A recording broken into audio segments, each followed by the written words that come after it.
Hello everyone, and welcome to the final video on Henry V by William Shakespeare for Reading Culture. Today we are looking at the final act, Act 5, which, while a brief act, I think has quite a lot to consider, and will also take some time to kind of have some final reflections on how do we see Henry's character and what kind of a role does he have in this story. So, as with all of the other acts that you've probably used to by now, it begins with a prologue by the chorus, right, speaking to the audience. And here he is actually perhaps even more than some of the other prologues, is really talking again about the nature of the conventions of the play itself. So he begins, "Vouchsafe to those that have not read the story, that I may prompt them, and of such as have I humbly pray them to admit the excuse of time, of numbers and due course of things, which cannot in their huge and proper life be here presented." So he's basically indicating that time has been compressed. Obviously, they don't have the real numbers that would represent actual people of the time, etc. "Now we bear the king toward Calais. Grant him there seen, heave him away upon your winged thoughts, athwart the sea. Behold, the English beach pales in the flood, with men, with wives and boys, whose shouts and claps outvoice the deep-mouthed sea, which, like a mighty whiffler for the king, seems to prepare his way. So let him land, and solemnly see him set on to London." Again, painting this picture of the scene change over to London. "So swift a pace hath thought that even now you may imagine him upon Blackheath, where that his lords desire him to have borne his bruised helmet and his bended sword before him through the city. He forbids it, being free from vainness and self-glorious pride." Right? So again, do we trust the chorus? Because if we do trust the chorus, if we believe that he's describing things objectively, then it says quite clearly that he is, right? He is not vain, he is not self-glorious, things that we could perhaps otherwise accuse him of. That does not necessarily mean he's free of other vices, of course, but nevertheless, an important statement. "Giving full trophy, signal, and ostent, quit himself from himself to God." So again, similarly to what we saw in the last one, he's giving all the glory to God, not to himself. That's why he's not vainglorious or vain or self-glorious according to the chorus. "But now behold, in the quick forge and working house of thought, how London doth pour out her citizens, the mayor and all his brethren in best sort, like to the senators of the antique Rome, with the plebeians swarming at their heels, go forth and fetch their conquering Caesar in, as by a lower but loving likelihood, were now the general of our gracious empress, as in good time he may from Ireland coming, bringing rebellion broached on his sword, how many would the peaceful city quit to welcome him? Much more and much more cause did they this harry." So first he compares him to Caesar, all the plebs of Rome gathering around him. Then he compares this reference to their empress is Queen Elizabeth, right, the first of England, the queen at the time. And it's supposed generally that the reference to this person going off to Ireland, bringing rebellion, or conquering rebellion, is a reference to the expedition, I guess you could say, by the Duke of Essex at this period to quash rebellion in Ireland, which ultimately failed. And that's how this play is usually dated, is it had to have been before he returned, a failure. So that's kind of an interesting historical point. But he's giving these as examples, saying that as much as these people were celebrated, even more so did Harry. "Now in London place him as yet the lamentation of the French, invites the King of England stay at home. The Emperor is coming in behalf of France and order peace between them, and omit all the occurrences, whatever chance, till Harry's back return again to France." So basically, the Holy Roman Emperor comes at this point historically to try and broker peace between France and England. "There must we bring him, and myself have played the interim by remembering you 'tis past. Then brook abridgment, and your eyes advance after your thoughts straight back again to France." Now we move back to France for the final scenes of the play. So the first scene is one between, it starts with Fluellen and Gower, and then we have Pistol entering. It's a comic scene, right? Pistol had made fun of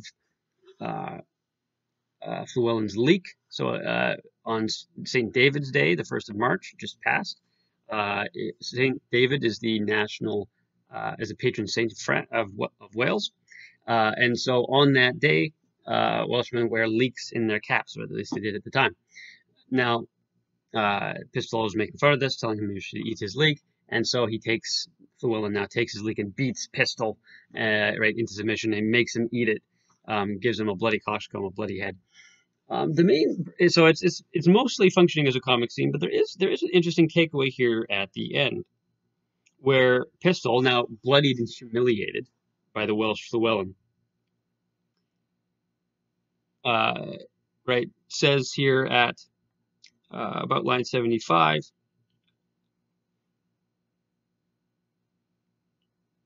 or well, maybe line 85 or so. Right, so first of all, he says he has news that his Nell is dead. Do you remember he had married at the beginning of the play? Right, and he says he's talking about how old do I wax, and from weary limbs honor is cudgeled. Or he says he'll turn into a bawd, and something lean to cut purse of quick hands, so he'll become a thief. To England will I steal, and there I'll steal, and patches will I get unto these cudgeled scars, and swear I got them in the Gallia wars. So, right, so there's this interesting sense where, like, so he says he's right, his wife is dead, right? He's just been cudgeled, right? He's wounded from this beating, but he's going to go back, patch up his wounds. He's going to say he got these scars in the wars. So he'll lie and he'll steal. That's how he'll make his way. And I think this is important to note, because one of the criticisms that could be leveled against Henry's character is the betrayal of his former friends that he had in his youth, Falstaff and people like Pistol. And of course he allows, right, and we can feel very sorry for Pistol. His friend Bardolph is hanged, and the king does nothing to stop it. His friend Nym is dead, the boy is dead, and now even his wife is dead. So we perhaps could see this as in many ways resulting from the king's actions. But the fact that he is presented here in such a base manner, as clearly this low and immoral character, right, a thief and a liar, seems to justify the actions of the king throughout, in not only parting company with these people, which goes back to the previous play in the series, Henry IV Part 2, where he says, I know thee not, old man, to Falstaff, but even throughout this play, where he, of course, allows Bardolph to be hanged, for instance. So it's maybe we're thinking exactly how we're supposed to think about these other characters. However, the main scene of the act is scene 2, where it's the forging of the peace in many ways. Right, it begins with Henry saying, Peace to this meeting, wherefore we are met, unto our brother France and to our sister, health and fair time of day, joy and good wishes to our most fair and princely cousin Catherine, and as a branch and member of this royalty, by whom this great assembly is contrived, we do salute you, Duke of Burgundy, and princes French and peers, health to you all. So all the nobles are here. The Duke of Burgundy is kind of trying to facilitate this peace, and Henry wants to marry Catherine, the daughter of the King of France, to forge the peace between them. And so the Queen of France, right, greets him happily. This is at about line 12. So happy be the issue, brother England, of this good day and of this gracious meeting, as we are now glad to behold your eyes which hitherto have borne in them against the French that met them in their bent, the fatal balls of murdering basilisks. The venom of such looks, we fairly hope, have lost their quality, that this day shall change all griefs and quarrels into love. Right? So there's a sense that there were cannonballs in his eyes, right, leveling France. But now she hopes to have a change. And we'll see, is there a change in Henry here at the end of the play? But before we get to, Henry responds, amen to that. Thus we appear. But we'll see how he responds to some of these peace entreaties, particularly this following speech from the Duke of Burgundy, which I think is really important to get a sense of what Shakespeare is saying about Henry's war. So the Duke of Burgundy begins at about line 23. My duty to you both, on equal love, great kings of France and England, that I have labored with all my wits, my pains, and strong endeavors, to bring your most imperial majesties unto this bar and royal interview. Your mightiness on both parts best can witness. Right, so he's trying to bring them together to bring about peace. Since then my office hath so far prevailed, that face to face and royal eye to eye you have congreted. Let it not disgrace me, if I demand, before this royal view, what rub or what impediment there is, why that the naked, poor, and mangled peace, dear nurse of arts, plenties, and joyful births, should not in the best garden of the world on our fertile France put up her lovely visage. So he describes peace as naked, poor, and mangled, right? This very evocative image of what peace has become in France. And he describes peace as the nurse of the arts, of plenty, and of joyful birth. Right? And saying, why should this great thing not set up her visage? Why should peace not be established in this best garden of the world, which is France? Alas, she hath from France too long been chased, and all her husbandry doth lie on heaps, corrupting in its own fertility. Right? So there's a sense that all these things that she should have been nursing, right, as aforementioned, art and plenty and joyful birth, right? It's all sitting heaped up. The husbandry, the agriculture, right, is stopped. Her vine, the merry cheerer of the heart, unpruned dies. Her hedges, even pleached like prisoners widely overgrown with hair, put forth disordered twigs. Her fallow leaves the darnel hemlock and rank fumitree doth root upon, while that the culture rusts that should deracinate such savagery.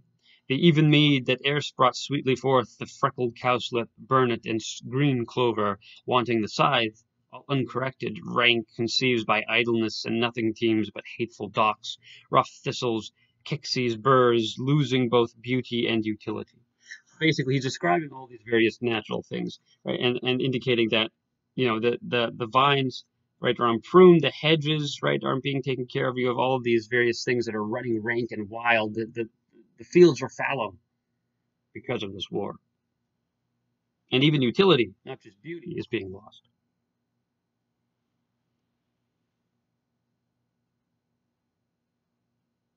So he goes on. This is at about line 55. And as our vineyards, fallow, meads, and hedges, defective in their natures, grow to wildness, even so our houses and ourselves and children have lost, or do not learn, for want of time, the sciences that should become our country, but grow like savages, as soldiers will that nothing do but meditate on blood, to swearing and stern looks, diffused attire, and everything that seems unnatural. Right? He's saying that because of this, even the children aren't learning the sciences and the arts that they should be, but they're like savages or like soldiers. And he describes the state as being unnatural, the state of the soldier. And he says, as soldiers will that nothing do but meditate on blood. Now, maybe he's not saying that all soldiers, but he's just comparing them to that kind of soldier. But keep that in mind when in the scene, as the scene goes on, Henry describes himself in very clear language as a soldier primarily.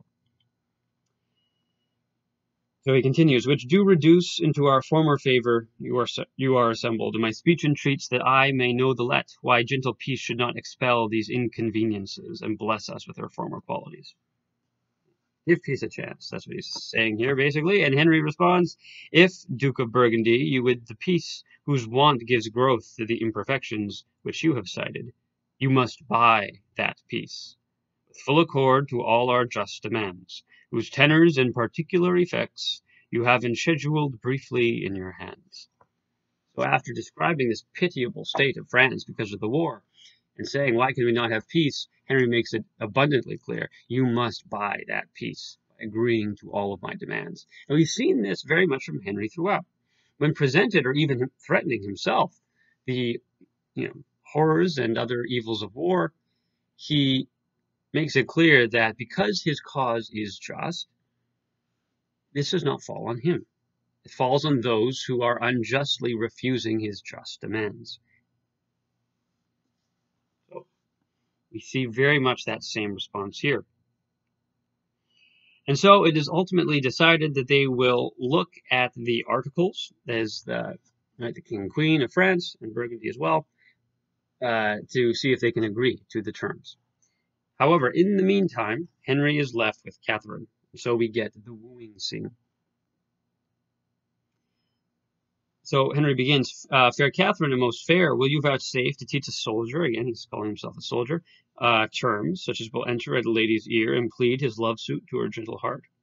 And of course we're going to get, it's a very comic scene and a very amusing and right, kind of, it's a scene, it's a lighter scene in terms of Henry's character.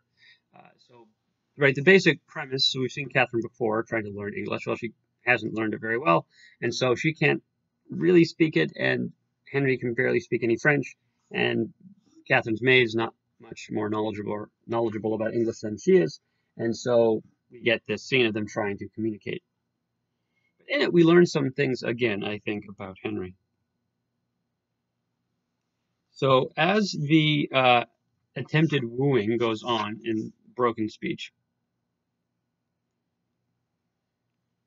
right, we get a sense, so this is at about line 122. Henry says, the princess is the better Englishman of faith. Kate, my wooing is fit for thy understanding. I am glad thou canst speak no better English, for if thou couldst, thou wouldst find me such a plain king, thou wouldst think I sold my farm to buy my crown. I know no ways to mince it in love, but directly to say I love you. Then if you urge me farther than to say, do you in faith, I wear out my suit. Give me your answer, I faith do. And so clap hands in the bargain. So how say you, lady? So he's basically saying, I have no tongue for flattery, right? I can only say I love you, so hey, let's get married. And he's comparing himself to, you're saying you'll think me a plain king, right? You'll think I sold my farm to buy my crown. Now, there's one, we could see this as a kind of, just an amusing kind of banter. We could see it as a falsity on the king, right? False kind of humility. But we also could see potentially a presentation of his character whereby he is presented throughout as being plain and honest. And this appeals in many ways to the English, the audience at the time of Shakespeare and probably at the time of Henry as well, that he represents something of the common Englishman. And so he continues in this vein, saying, Mary, if you would put me to verses or to dance for your sake, Kate, why you undid me. For the one I have neither words nor measure, and for the other I have no strength in measure, yet a reasonable measure in strength. So in other words, I'm not a good dancer, but I'm strong. If I could win a lady at leapfrog, or by vaulting into my saddle with my armor on my back, under the correction of bragging be it spoken, I should quickly leap into a wife. Right? So in other words, if I could get a wife by, this talents that I have for leaping onto my horse with my armor on, then I'd have a wife easily. Or if I might buffet for my love, or bound my horse for her favors, I could lay on like a butcher and sit like a jackanapes, never off. Again, right? If basically I could fight and jump with my horse, and gain a wife that way, then I'd easily get a wife. But before God, Kate, I cannot look greenly, nor gasp out of my eloquence, nor I have no cunning in protestation, only downright oaths, which I never use till urge, and never break for urging. In other words, I don't have a bunch of fancy words, but I have promises. And those promises I don't lightly make, but when I make them, I never break them.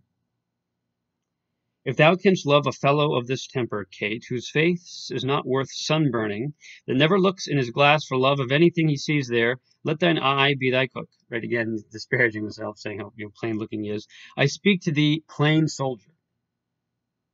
He identifies himself as a soldier yet again. If thou canst love me for this, take me. If not, to say to thee that I shall die is true. But for thy love, by the Lord, no. Yet I love thee too. And while thou livest, dear Kate, take a fellow of plain and uncoined constancy. He certainly has been constant throughout, it seems. For he perforce must do thee right, because he hath not the gift to woo in other places. In other words, you can trust me to be faithful, because I wouldn't, be able to win anyone else. For these fellows of infinite tongues that can rhyme themselves into ladies' favors, they do always reason themselves out again. What, a speaker is but a prater, a rhyme is but a ballad. A good leg will fall, a straight back will stoop, a black beard will turn white, a curled pate will grow bald, a fair face will wither, a full eye will wax hollow, but a good heart, Kate, is the sun and the moon. Or rather, the sun and not the moon, for it shines bright and never changes, but keeps his course truly. If thou wouldst have such a one, take me, and take me, take a soldier, take a king.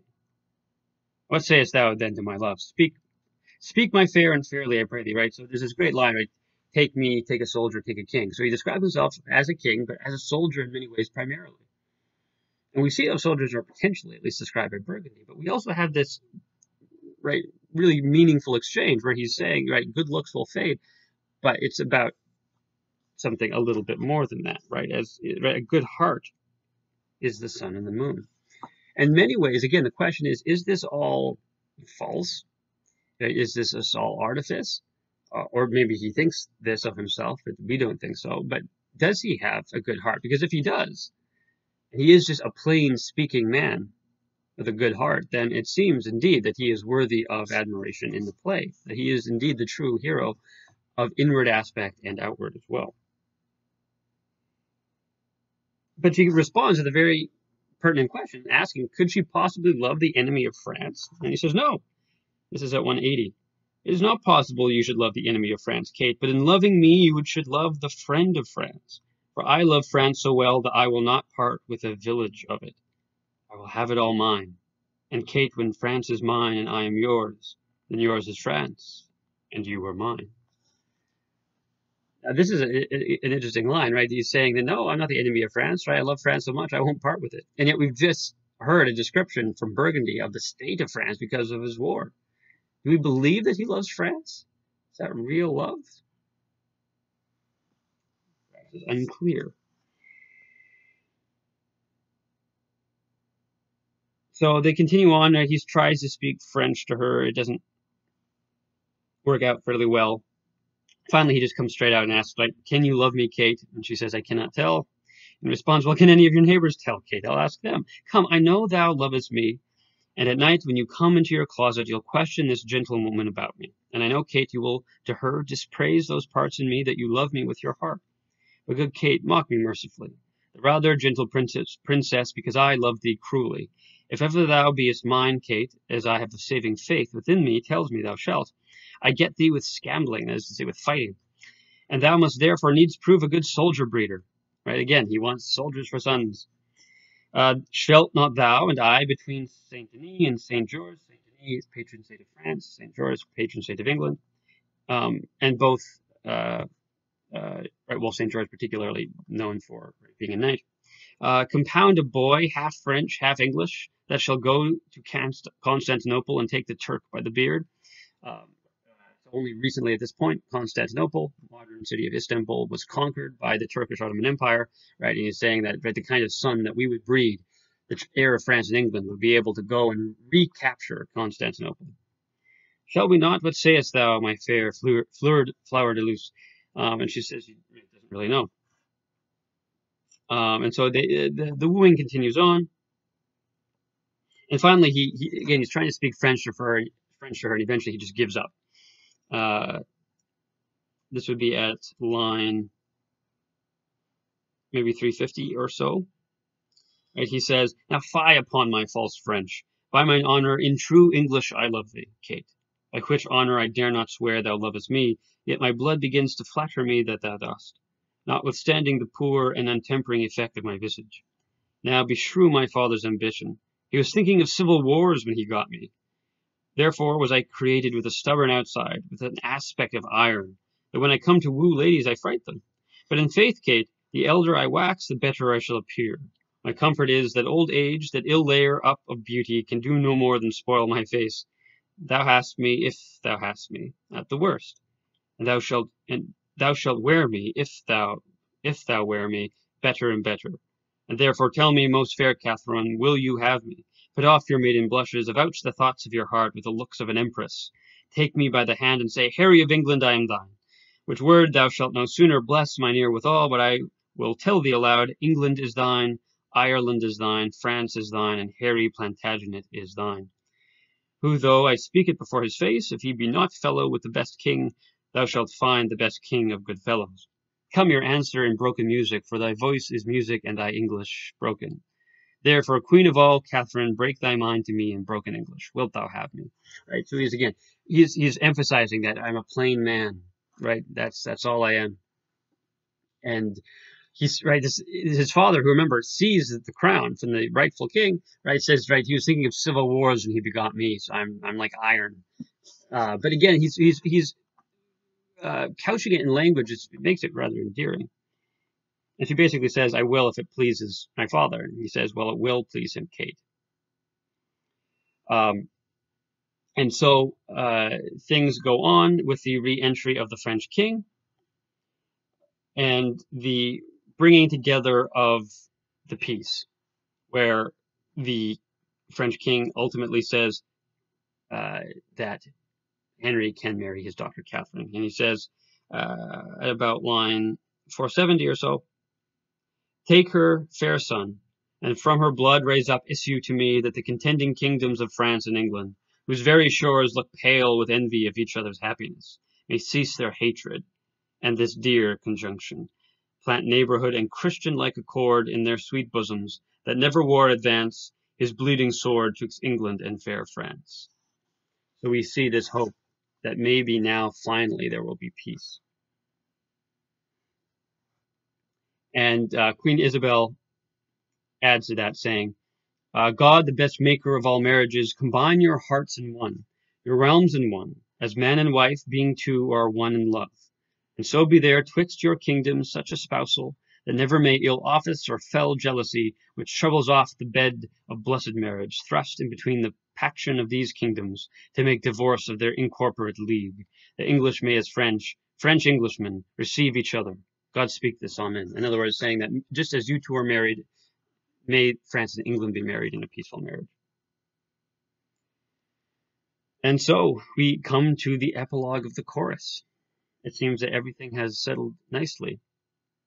But we have this epilogue to throw things into a little bit of a better light. The chorus says, "Thus far with rough and unable pen our bending author hath pursued the story, and little room confining mighty men, mangling by starts the full course of their glory. Small time, but in the small most greatly lived, this star of England fortune made his sword, by which the world's best garden he achieved, and of it left his son imperial lord.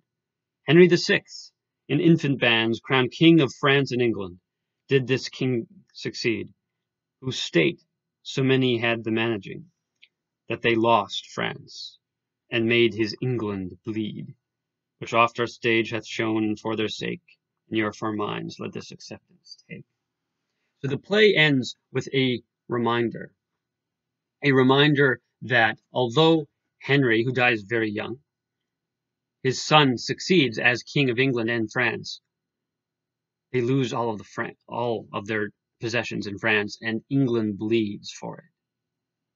So what ultimately do all the heroics of Henry come to?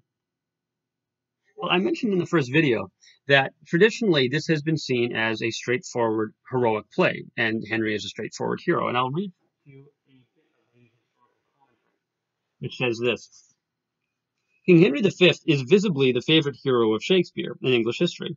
He portrays him endowed with every chivalrous and kingly virtue, open, sincere, affable, yet still disposed to innocent raillery, as a sort of reminiscence of his youth, in the intervals between his dangerous and renowned achievements." Right? So it's entirely praiseworthy. And you can make that argument, certainly. We have to remember we're setting this in a context when to pursue war to gain your rights to another kingdom is considered just. And indeed, the method even of conducting war by Henry is in keeping with the standards of war at the time. And yet, we have seen throughout that if Shakespeare were simply trying to present a straightforward, patriotic, pro-England, pro-Henry type story, that he need not have included the more troubling elements. Even to a person at the time, the speech before Harfleur of naked infants spitted on pikes would have been horrific. The scene with the soldiers in the camp, talking about the poor soldiers with their limbs hacked off in battle, leaving behind widows and orphans, right, is genuinely moving as to the consequences of this war. And the speech of Burgundy, describing the state of France, lying in ruin, these need not have been included. But nor need they necessarily disqualify our concept of Henry as a hero. He is clearly, it seems, a plain soldier, stern as iron. But courageous. His virtues are all active virtues. There is no sense of cowardice in him. He is entirely the knight. But his vices are vices of action as well. And perhaps an oversternness and a violence, even perhaps a cruelty. Do these vices outweigh his virtues? Does he fall off of the spectrum that we would consider a hero as it is functioning in the text because of these vices? Is this truly a subversive work? Or is it simply a patriotic and popular play telling of a battle which all Englishmen would have known and heralded? These are not simple questions, and Shakespeare has not necessarily written a simple play. It is generally considered by many to be simpler than other plays, less complex, perhaps not as good. And Henry is not as interesting as in the Henry IV plays.